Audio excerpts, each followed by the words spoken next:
started now. So basically, we're going to look at making more sales by being findable, meaningful, and compelling. This is me. I built my first website in 1998. My company Digimark are finalists in the Global Search Awards, both 2021 and 2022. We haven't taken the win yet, but neither has Online Marketing Guru, so I don't feel so bad.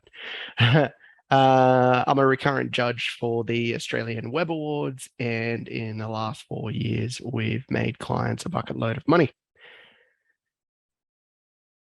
So what we're going to be going through is the EVI framework that we use to help our clients to achieve more sales organically.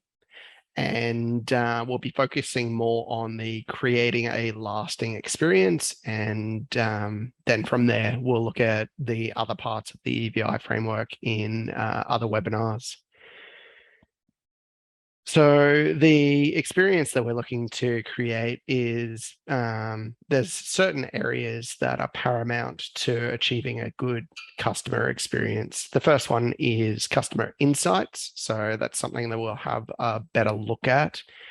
Then information architecture. So this is a really jargon term for looking at how your website is structured from a technical perspective, making sure that it flows really nicely, that it navigates well, or it's easy to navigate. Looking at the website look and feel. Technical optimization sounds scary, but it's not really. And then conversion optimization. So looking at what we can do to increase the number of people that both go to your website, and also once they're on your website, get them to take an action that is transactional or whatever desire that you have for them to take. So maybe downloading a lead magnet or taking a quiz or something like that. So this is the EVI framework that we've created. You won't see this anywhere else. This is our own framework. And it basically, it's what we've discovered is the best way to get more organic revenue growth. So we need to focus on the customer experience, the value that's available on the website, and the influence that you're having across the online digiverse. And there's various different components that go into that. You can probably see a few things in there that we're going to be covering today, customer insights being one of them. The other thing to keep in mind is that it's not just transactional in nature. There's going to be 3% of the market that is in a transactional state. So they're actually looking for a solution. That leaves 97% of the market who, some of those will not be aware that they have a problem, but some are still in that information gathering mode. So the thing that we like about organic is it tackles, well, it doesn't tackle anybody. It addresses them across each of those different points of their journey that they're on. So if they're not aware of the problem that they have, you can create content that helps them get to that problem and provide solutions for that problem that doesn't necessarily need to be transactional. It could be in the form of an ebook. It could be in the form of another piece of content that leads them further and further down that journey towards maybe a transaction at the end, or maybe you just help them so well that they don't really need a solution at that point in time, but then they come back to you when they do. So then the first part of this is looking at customer insights. So these are this is the part that a lot of people jump over because they go, everyone can use our particular service, or they go into demographics. So they need to be 35 to 45 and they earn a certain amount and they're in this sort of an industry. But we want to simplify that a little bit more. So just looking at who your favorite customers are to work with, who those people are that you really enjoy working with, and finding out more about what makes them tick. And it's as simple as just going and asking them, like, oh, who are they, and what's currently challenging them? What are they doing to try and find solutions to their problems? What challenges are they currently facing? Are they is there something that they're not really sure of, that they think that there might be a problem there, but they can't quite articulate what that problem is? How they're searching, what language they're using for that. It's not necessarily that they'll go in and look for an IT company or managed solutions. They might be looking for something else, and learning what that language that they're using is will help you to address that through relevant content. More important than anything else is looking at what the behavior behind it is. That will give you search intent. So are they looking for an IT company, or are they looking for just information in general? Are they looking for something that you're writing about that is just the wrong thing? Sometimes we find that's something that happens. You start writing about various different down a particular sort of track, and it's attracting the wrong type of customer. And so you keep on getting these leads in, but they're not the right kind of leads that you want. And you go, oh, well, this isn't working, but it's because you haven't really done this work yet. You're not understanding your customer well enough. And this feeds in directly to the organic side, because it allows you to create more meaningful keywords, or identify more meaningful keywords. It's no longer just about, okay, well, they need managed solutions in Brisbane, for example. You're able to go at a higher level. Okay, well, what's around that managed solution side of things, and then what's above that? So you can start talking about IT as a whole, or maybe you can start talking about cybersecurity because it's related to the IT area. And then you can start talking about Optus being hacked because you're talking about cybersecurity. Even though you don't necessarily offer that, it's still part of that, and it still makes sense. You're leaning more into that, helping the customer, rather than just trying to pitch your products at every opportunity. So then we get into the information architecture side of things. This is what good information architecture looks like. So everything is represented under a banner where it's supposed to be. So you've got nothing under the about unless it needs to be there. So if you've got enough on your about page that you need our team or our people or something like that, then it would obviously go under there. But generally you want to push that into the about page. That way people don't need to go and navigate to that. Services are under services. Case studies are under case studies. You've got a blog, and that has a category, which then has blog posts under that category. And then you've got another category, which have blog posts that are relevant to that category. It's all sectioned into a nice, tidy format. What we usually see is either they'll overdo these pigeonholes, and so you'll get category 1, category 2, category 3, and then blogs all the way down here. Or you have them all on the same level. So you'll have about services, service 1, service 2, so on, case studies, case 1, study 1, case study 2, so on. Blog posts aren't even within the blog. They've got a blog page, but they don't do anything with it from a URL perspective. They've got all of their blog posts up here as well. And it's just not a good structure. Our blog section is just one big blob. It's like it's just blog after blog after blog after blog. I don't have any categories or any kind of things like that. So there definitely needs some kind of structure on it. Yep. Yep. And as you can see, of course, it's going to go back there. Whoops.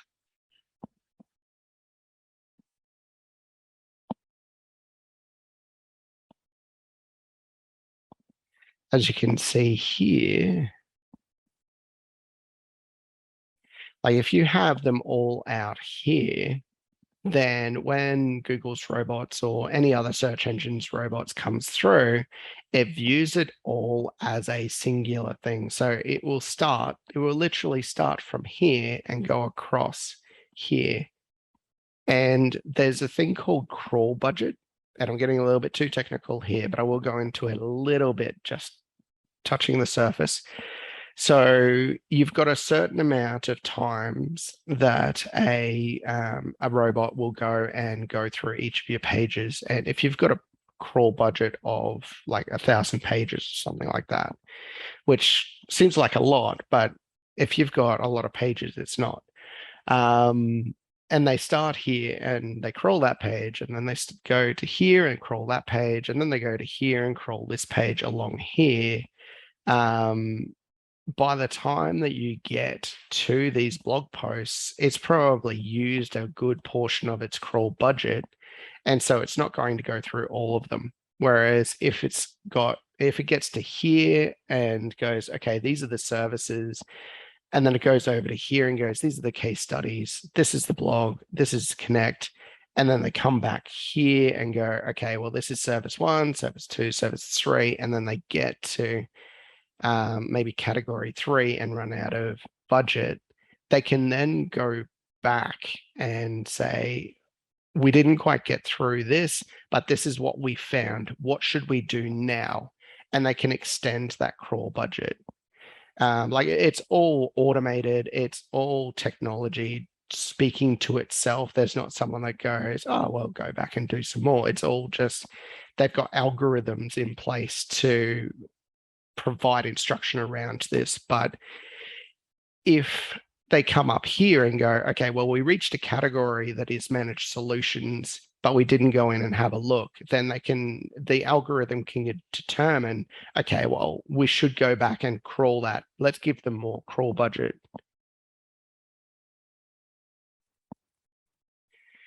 So then we've got website look and feel. And this becomes a little bit subjective, but there are certain elements in any website that a lot of people can agree upon. So Susan Collins, I like Hunger Games. I like the Hunger Games series. I would not buy this book simply because I don't trust the website. Like if I didn't know who Susan Collins was, coming to this website and looking at this, I would go on Amazon or something like that. I just wouldn't buy it because the website looks second rate. I don't know that I'm actually going to receive the book once I buy it. Even worse, I know who Susan Collins is, and coming to this website, I'm like, okay, is this actually Susan Collins' website? Or is this someone that's just built a website and they're trying to scam me? It does look very, it does look quite juvenile and yeah, a bit scammy even.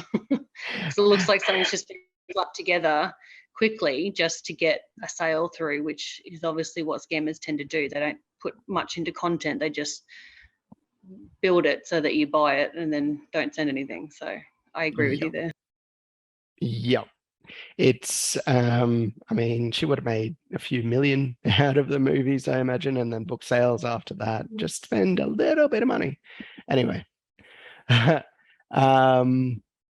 Then there's this one, which isn't too bad. I don't mind the copy here. This one's pretty fun. And this could be part of their branding. So we won't talk about that, but it is pretty busy. There's a lot going on here. And as soon as you put this into a responsive environment, this is going to go above this. So all of a sudden you've got, they come in, they see the menu, and then they see the services. So they might not even see this first. And there are things that you can do to move this above this, but it becomes really technical. It relies on different rows shifting in a way that's not natural. And that really, Google picks up on that. And it does take a little bit more time as well. So it eats into your page load time. I do like the copy. I think that if they just remove this and put it into a different area, it would make it a lot cleaner. Also, these are pretty close together. So if you put that into a mobile environment, it's a matter of thinking about how people are going to be using the website, what's going to be overwhelming to them.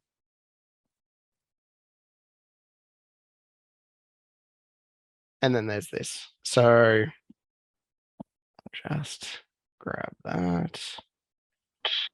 Is that a front page? What's that? Is that a front page? Yeah. Jeez. Yeah. So beautiful, but yeah.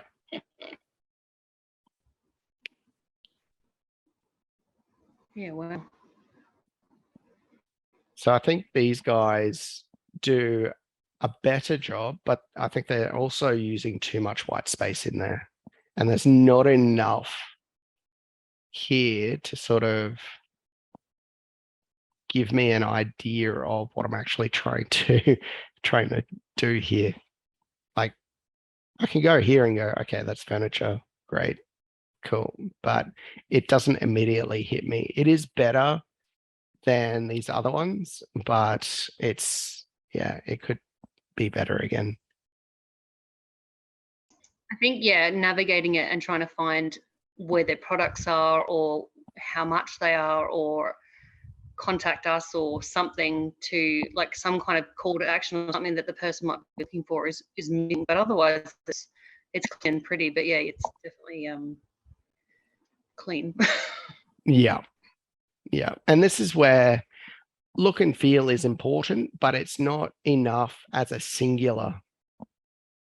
Like it needs to be together with the other components, not just a pretty website. Unless that's the point. And then we get to Shopify. So Shopify is an example of a good website.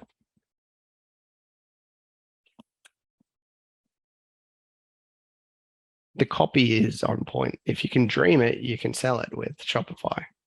I mean, that's what they're all about. It's about giving people access to e-commerce websites in a way that wasn't really available apart from with a technical background. And then they've got a little bit more about how they're connecting people with their customers and how they've helped people and everything like that. That makes you feel something. It looks good. It feels right. I want to get started on that. Yeah, it's got enough in it, but it's tidy. And it's got an immediate call to action on it, which I think helps. I think it's really, really good. And the call to action is relevant as well. It's like, hey, just sign up for our free trial. You don't even need to buy anything. Just check it out. They've got a video as well. I think video is a really good touch these days. It depends on your customer as well. Like if they're an older demographic, then they're not necessarily going to watch video. Maybe. I thought I had another one there. So then we got technical optimization. And I don't want to get too scary here because technical can turn people, it can worry people, but we're basically just looking at it from a high level. And most of the time, this is where you would hire a developer to sort these things out or an SEO consultant or agency to sort a lot of these things out. But basically, we're looking at redirects. So if you go to a page, it redirects to another page that you don't really want, then that's really going to impact on your experience. If you go to a page and the pages aren't being found, then that's obviously going to have a negative impact. You're not even going to try and find the page on the website. You're just going to leave and go to a different website. Security is a big thing these days, especially if you're doing any transactions on your website. People will actively look for that secure thing. Google will tell you if it's not secure. So this part's really important. Multiple versions of the website. So this is where the HTTP, HTTPS, www, and non-www come into play. If there's multiple versions, so these aren't being handled correctly, then Google will get confused.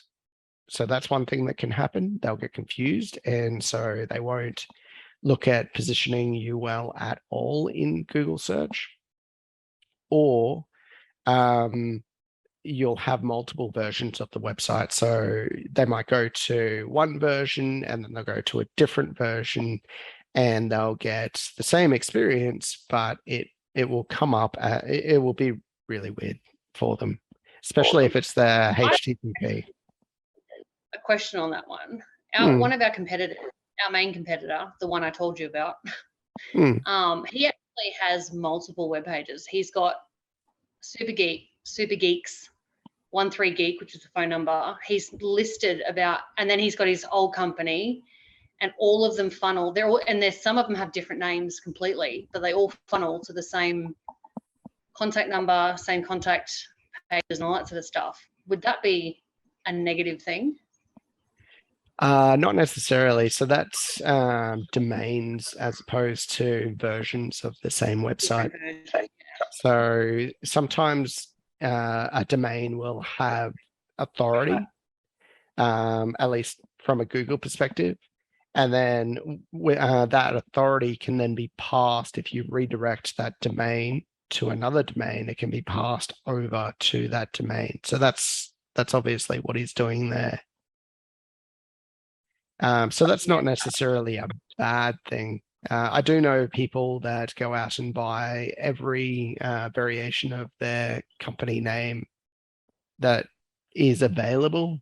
I don't think, unless you're a really big company, I don't think that people are going to go and maliciously start buying your domains. And if they do, then, well, is it really going to matter to your customer?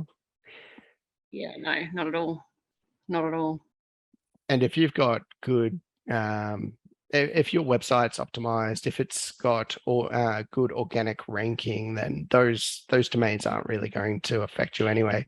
I don't think that people are necessarily going to go and type into the address bar every variation or any variation of your domain, unless they're very, very keen. It would be highly unlikely.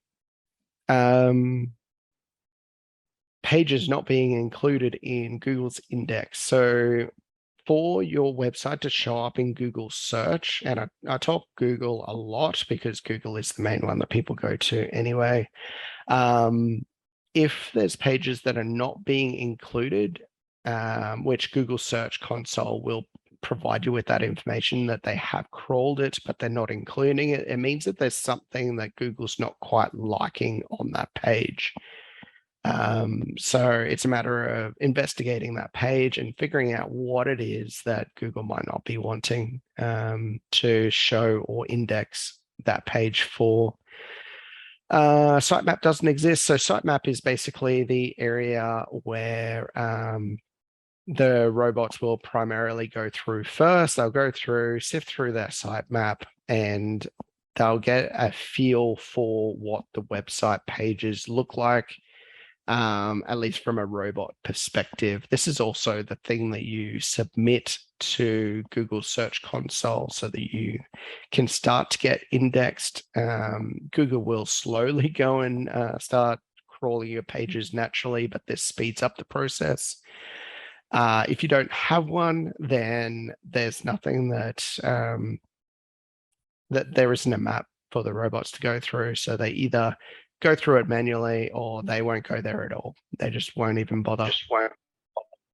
Would you recommend submitting a sitemap to other platforms like Bing and Yahoo and all those other ones? Absolutely, yeah. Yep. Is it the same sitemap? It is.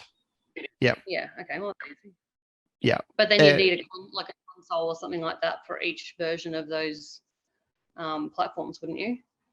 So we use like console to submit our sitemaps for Google, but we would have obviously to set up one for each of the other ones as well. Yeah, so Bing has its webmaster tools. Yahoo has its own, I think it's webmaster tools as well. I don't do a lot with Yahoo, but Bing definitely, I'd definitely jump in there. And I think Bing and Yahoo are the same, I'm not sure.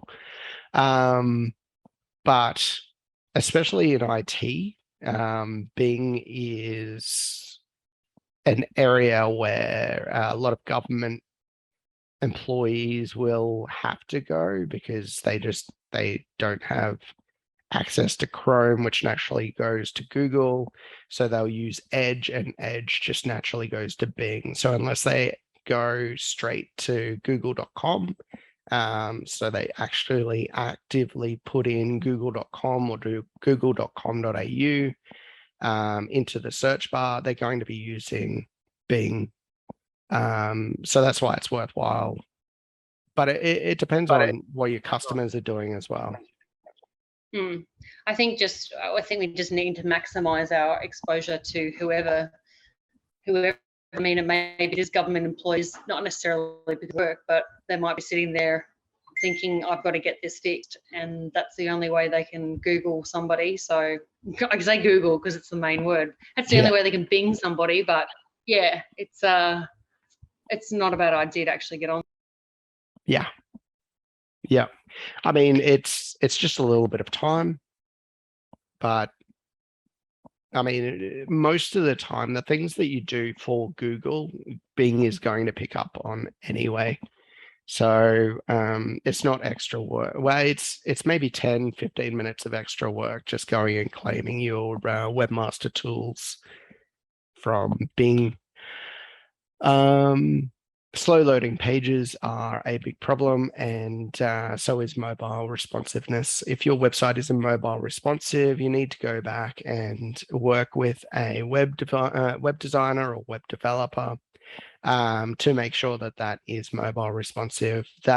That's not, stop everything and go back to Go if that is the case, because if it's not even mobile responsive, then it's really going to impact on the user experience, as well as Google's going to look at it and go, okay, no, because they index from a mobile first perspective, they're going to look at the mobile version first, and if it's not responsive for mobile, it's going to cause problems. And then we look at conversion optimization. So this is where a lot of those subjective things come in. It's around where doing a lot of research around your customers comes in, looking at testing a lot of different things to see what works and what doesn't. And then just connecting dots that make sense. And I'll show you what I mean there shortly. So creating meaningful page titles. Traditionally, Google wasn't smart enough to be able to read text and get the context behind that text up until 2019, when they introduced a new AI, which is now able to read sentences. So back in the day, you used to put in a couple of keywords, and you still see it even now. If you go and do a general keyword search, so if we just go like, I don't know, managed solutions Brisbane, then we've got the ads, and then we've got managed solutions, top managed solutions, your number one choice for managed solutions, managed IT services Brisbane, Managed IT Services Brisbane, Managed Solutions, Pty Ltd. That was White Pages. There's nothing here that's like, these are all pretty much the same. That stands out.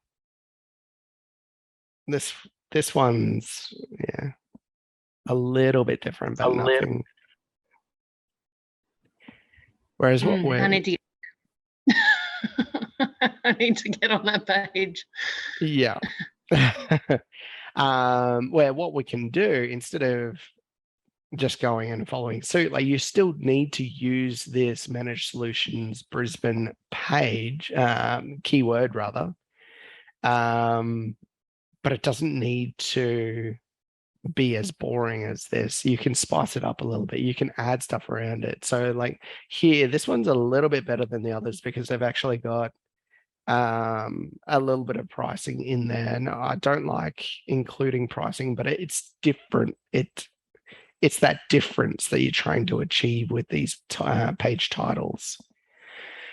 You can even add power words. So if you just go power words, it will give you a list of power words that you can include in there, and you can put in, like,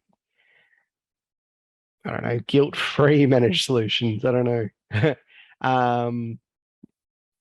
That sort of thing. Page descriptions, so making them compelling. So if we go back to here with this page, we've got Managed Solutions have a proven track record in providing cost-effective computer and related hardware, blah, blah, blah. Top managed solution providers in Brisbane, Surety, IT, PTY, that's just rubbish. Elevate Technology, we offer managed IT services to businesses throughout Brisbane. Excellent. Brisbane Managed IT Service is the perfect. There's nothing really there that's interesting. So obviously you're going to go to the first one and check them out, and then you're going to go to the second one because you don't have, or even a good rating. Yeah. But yeah, they're all relatively same. Yeah. I mean, this one, they've at least got some what's called rich snippets or schema data in there, which provides them with this. Gripping heading 1. So heading 1 is structure on the website. So when you actually go here, or we'll go into this one, and we'll go into this one, if it'll let me.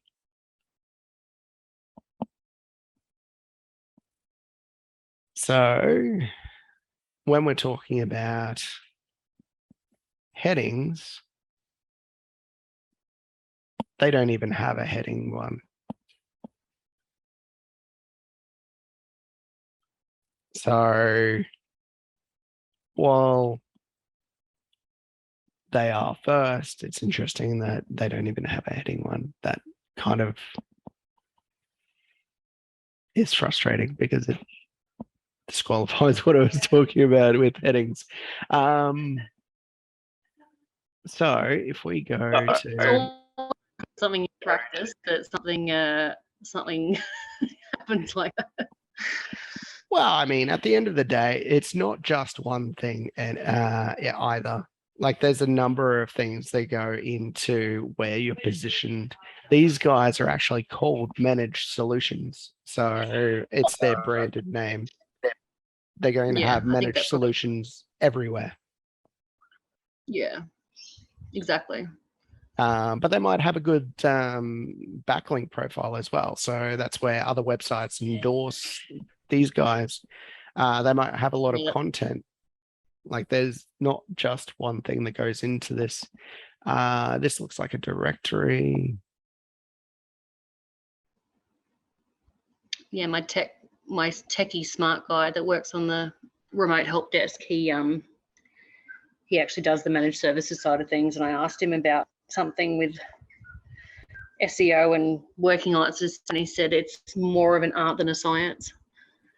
Yeah, and that was his response. It's a bit of both. Like this side of things, he would eat up.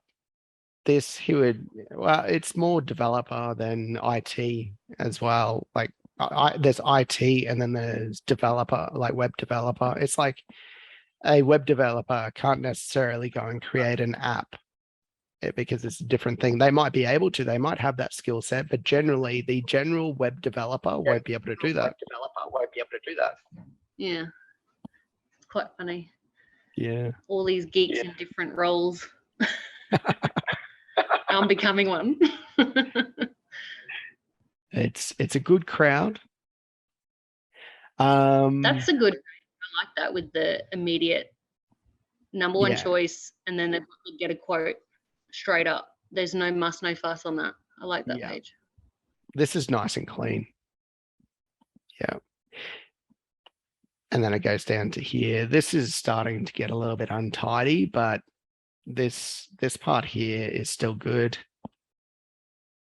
I would have done that a different way, but that's still good. This is nice. But yeah, this is the heading one. So they're clicking on something and then they're going to the page and it pretty much says the same thing. So when you land on that page, you go, okay, well, I'm where I'm supposed to be. I clicked on something that I thought was going to take me to an area, and it took me to that area that I thought I would go to. Short, relevant URLs. So no one wants to see difficult URLs, because if they want to go back to a page, if they want to share it or something like that, they don't want to share a whole heap of stuff that goes like 2022, 10, what are we, 25 / the blog post. Like this is just too long. Looking at quality on-page content. So this is quality on-page content. It's relevant to what we're actually trying to achieve for that particular search term that we've used. It's addressing the problem a little bit. So it's peace of mind from your technical problems. That might be one of the problems that customers are facing. I think that it's really easy to get to we're going to help people have peace of mind, but it's better than just going, we do product 1 and product 2 and so on. We do our job so that you can do yours. You have business to run. Like this is compelling. You have a business to run.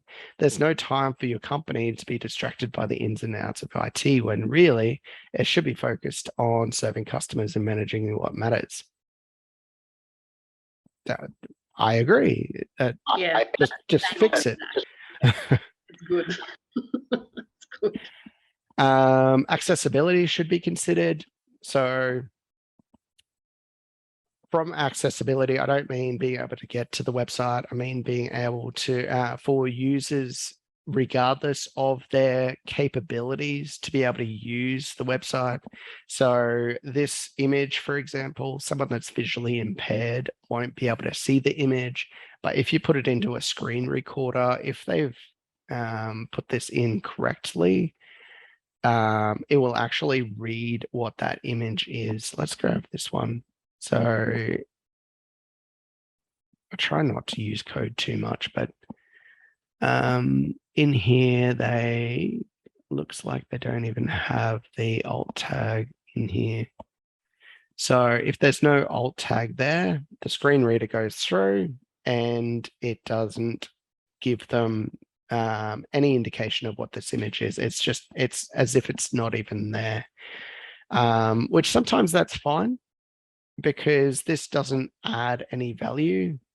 But when there's images that do add value and they're just not getting that value, then that really impacts it's no longer an accessible page. Here we go here. So alt tag is Elevate Service Providers Brisbane. So they're just putting keywords in there. Whereas what they could do is describe the image is it helpful to have the keywords in the alt tags, or is it better to actually describe the image specifically for people who may not be able to visually see it? It does still work marginally, like you can still put keywords in there. It does have a little bit of an impact on search position, but it's marginal. And most of the time, it's done so poorly that you might as well not even have it there at all anyway. We've started describing what's in the image rather than using the alt tags for keywords. Google is smart. They'll be able to figure out what the page is about rather than you just putting your keywords everywhere. It also goes back to an old term called, it's keyword density. So when you had to have a certain number of keywords on a page, one of the ways that you could do that while still having the content be meaningful was to just put it in the alt tag of each of these images. But because keyword density isn't really necessary anymore, it's no longer like it's just old school tactics, basically. I would describe the image. If you've got keywords all over your page and then you add keywords into your images now would Google look at it and be going, now you're deliberately trying to, look at it as in a negative way, like now you're deliberately trying to saturate the keywords and we know what you're doing. So now we're going to be, Yep, absolutely. That's exactly what can happen as well. And they will penalize you for that as well. It's called keyword stuffing. That's the word. Yeah. Couldn't think of the word. Yeah, this one's actually broken. So you can see here as well, the alt tag is this part here. So when something's broken, it also serves that purpose as well. So if you've just got keywords in here, I mean, who knows what that image is? Really meaningful, yeah. My gosh, you wouldn't want to put anything rude in there. No. Just in case. Well, the robots will read that too. So making sure that the website flows and it makes sense. So just going through this page, it all seems to flow really nicely. There's nothing here out of place. It sort of takes you to this seems a bit early, but it all just flows really nicely. That seems a bit weird. I would have put that a little bit clearer there. There's always things that you can change. This one, just looking at how this flows. So we've got that, and then it goes through all of the different services, and then there's not really much there. So that doesn't flow really. It's just services and then what their customers say about them and some logos. It's not a good experience. I'm pretty sure at least one of my pages looks exactly like that. No comment. It is being edited again. Thanks to the meeting we had last week, because we were saying about the flow, exactly what you said on one of those other pages where you sort of your eye gets drawn one way or another. You can't find the services, you can't find what you're looking for because your eye is being drawn in a different direction.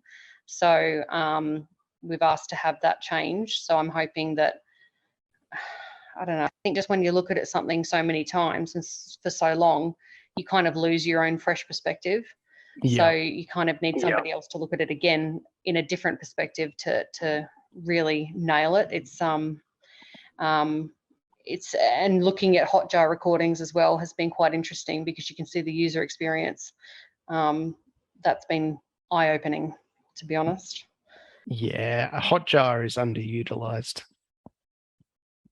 It's a phenomenal tool that everyone should be aware of. I agree, it's wild. Yeah.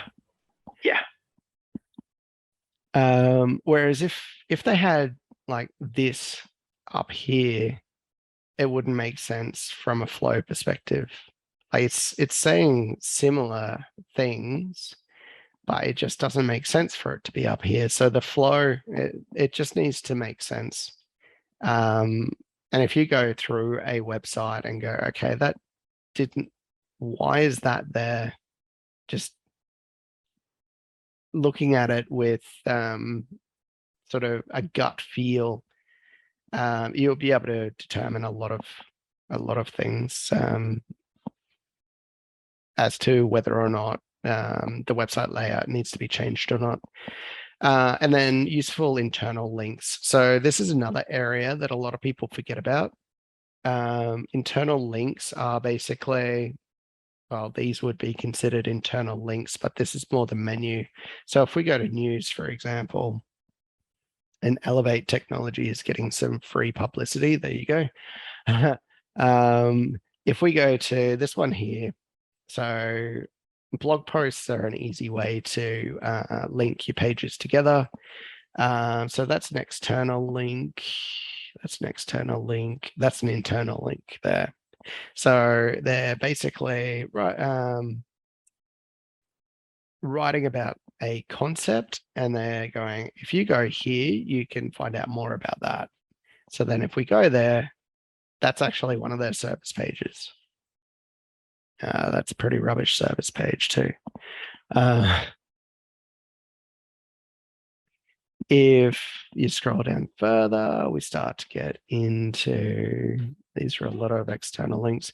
We've got these related posts down here. These are all internal links as well. And basically what we're trying to create is a web of relevant links from one page to another that aren't just reliant on this menu bar or links down in the footer. That's where we get the term website. It's supposed to be a bunch of pages that are connected together in a meaningful way. So then we've got this here. So it's got relevant CTA, eye-catching graphic. It's got a description that's meaningful. Navigation is very clear. Just put that back into this one as well. So it gives an example of what it is that Rookwood does. Navigation is very clear and the description is meaningful. CTA, I feel that this could be a little bit better, but it's I think that it's difficult to see. It could get lost. But at least it's a relevant call to action there. And then Skillshare. So again, good description. It's meaningful. Title is meaningful as well. Navigation is, you know what browse means. So most people would be able to go, okay, well, if I click on this, I'll be able to see what, like the wide range of things that are available here. And then over here, you can just sign in and then have team plans. One of the things that really frustrates me when I'm a member of a particular website is if I need to go and look for this sign in, that's a really negative customer experience. 1,000% agree with you. The ones that if you go in and in their rich results, they've got whichever pages, and you just click on the main one or you click on one of the other ones, and they don't automatically have a sign in or an easy, quick login page or something. It is insanely annoying. So I end up saving my shortcuts to the page that has the sign in link on it, because otherwise you could be looking and it's just so frustrating. I'm so with you on that one. 1,000%. Yeah, it's so annoying. They've got 2 CTAs on this, so 2 calls to action. One is an offer, and well, they're both offers really, and they're the same offer. Yeah, see how they're the same? They're just presented in 2 different ways. Yeah. The image is eye-catching. I don't really understand what the image is about, but it does grab your attention. So we only saw one section of that framework. That's all we have time for. But there's two other areas of that framework, which we'll cover in another webinar.